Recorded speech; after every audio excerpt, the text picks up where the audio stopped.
bener-bener ini komika nggak punya adab di depan pendukung Ganjar. Dia membongkar suara Ganjar Mahfud di Jawa Barat. Ternyata dikalahkan oleh Komeng. Jadi siapa yang sebetulnya lawak katanya. Dan katanya gak mungkin Ganjar itu curang. Gak mungkin. Tapi di ujungnya gila, nampar banget. Coba kita cek ya. Hiburan aja, jangan baper bos. Kalau udah menang biasanya lapor-lapor tuh 0103 Pak. Biasanya kayak gitu ya. Jadi kalau untuk Abang Habibur Rahman sekarang mungkin udah happy. Tapi kita juga kedatangan Abang Ciko Hakim. Perwakilan dari Ganjar Mahfud. Gimana nih Bang seminggu terakhir? Udah nemu berapa kecurangan Bang? Iya. Karena sekarang kan kayaknya kerjaannya itu memang mencari-cari kecurangan. Dan orang-orang suka bingung kan. Apakah memang di pemilu kali ini ada kecurangan? Ya jelas ada dong. Jelas ada. Bahkan di semua pemilu itu ada kecurangan. Dan ya MK itu bukan kecurangan. Bansos memang bukan kecurangan. Tapi bukan hanya dari kubu 02 saja. Saya sempat baca berita gitu. Kalau di Taiwan ada 30.000 surat suara yang sudah dicoblos Ganjar Mahfud. Banyak yang bilang, apakah itu kecurangan? Menurut saya enggak. Kenapa? Menurut saya enggak, karena nggak mungkin udah curang suaranya masih di bawah 20%. Nggak mungkin. Nggak mungkin. Maksudnya kalau curang itu minimal 60%. Itu baru.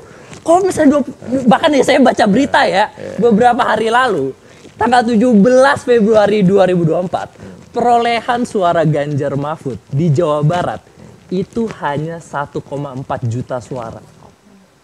Ya. Kalian tahu yang lebih gokil lagi apa? Perolehan suara Komeng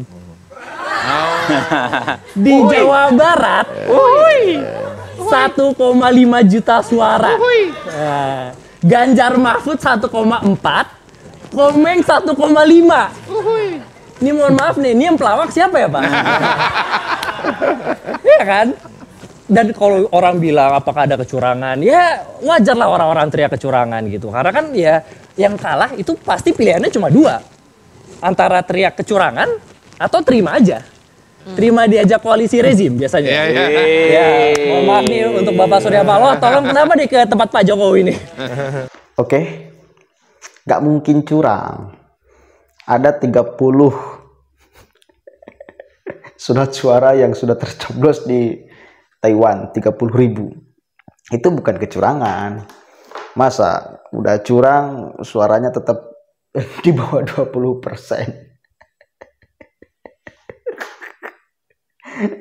Aduh gila memang. Ya hiburan lah di tahun-tahun politik ini kan orang-orang seperti Komeng yang menjadi bumbu penyedap lah, orang-orang komika itu menjadi bumbu penyedap di tengah huru hara panas dingin tim sesnya. Istri saya juga sama, pas keluar di bilik suara itu dia ketawa-ketawa. Apa ketawa-ketawa?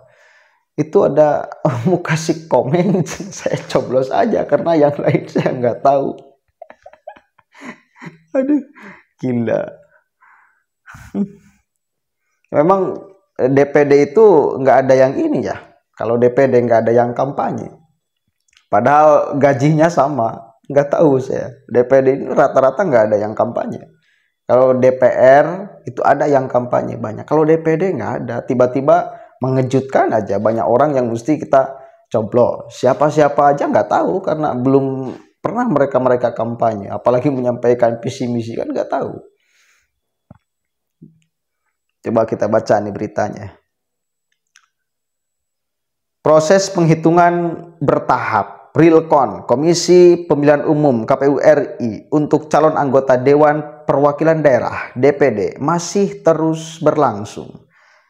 Dalam laman pemilu 2024 .kpu.go.id untuk Provinsi Jawa Barat, data yang sudah masuk 57,80%. Angka itu didapat dari penghitungan 81.180 tempat pemungutan suara dalam kurung TPS dari total 140.457 di seluruh Jabar. Hasilnya seperti sudah bisa diduga publik karena hampir dipastikan calon anggota DPD Alfian Syah Komeng akan lolos ke Senayan. Komeng unggul jauh dibandingkan 54 kandidat lainnya dari Jabar. Hingga kini komedian yang tinggal di Sentul, Kabupaten Bogor tersebut mengumpulkan suara 16,3% atau 1.794.000 ya. Perolehan suara Komeng jelas sangat mencengangkan. Dia menjadi calon anggota DPD dengan pengumpulan suara terbesar se-Indonesia. Bahkan jika dibandingkan dengan perolehan suara pasangan Capres dan Cawapres Ganjar Mahfud di Jabar, raihan Komeng masih lebih unggul. Hingga kini Ganjar Mahfud baru mendapatkan 1.595.000 suara dalam kurung 9,77%. Angka itu didapat dari penghitungan 96.582 TPS. Adapun pasangan Capres dan Cawapres yang berjaya di tanah Pasundan adalah Prabowo Subianto, Gibran Rakabuming Raka dengan 58%, 58,06% ya.